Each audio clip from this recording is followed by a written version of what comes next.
Pogledaj, ovo su iste mlinove kao na Skraljinskom buku. Sve je obnovljeno. Sve izgleda isto kao prije 100-200 godina.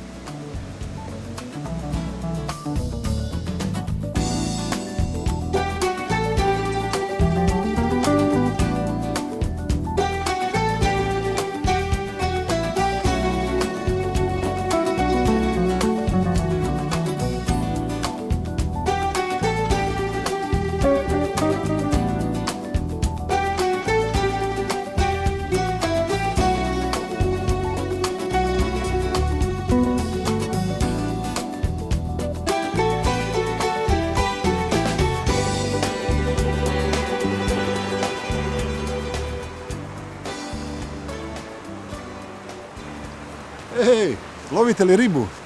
Ej Miro, kakvu ribu? Znaš da je to u nacionalnom parku zabranjeno? Čekamo tebe, legendo. Zašto sam ja legenda? A ne mogu ja biti Ma legenda. tako kažu. A što je u stvari legenda?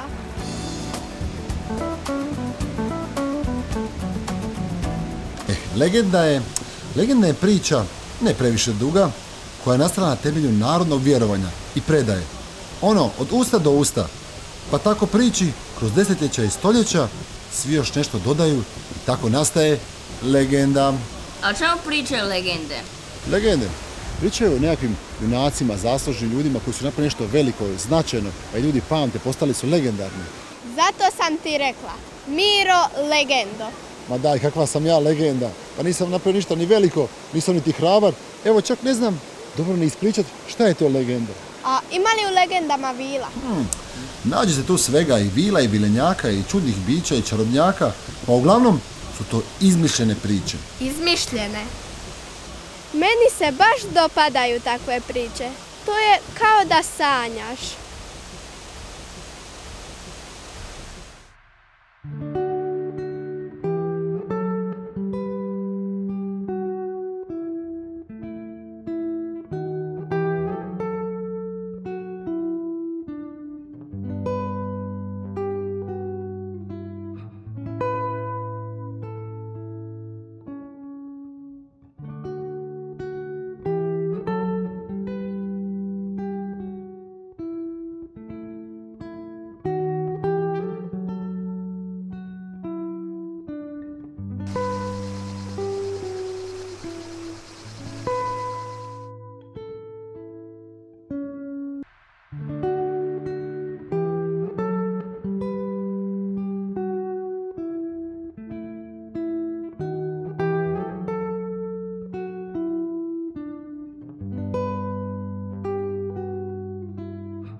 Jesam ja to sanjala? Vidjela sam vile, ovdje, na Roškom slapu. Ma nisi sanjala. Evo nas na Roškom slapu gdje se upravo pričaju legende. Super stvar! Dolaze svi koji znaju poneku legendu i plešu, i crtaju, izvode akrobacije, i sviraju i pjevaju. Ima tu i legendi o vodi i o rijeci Krki.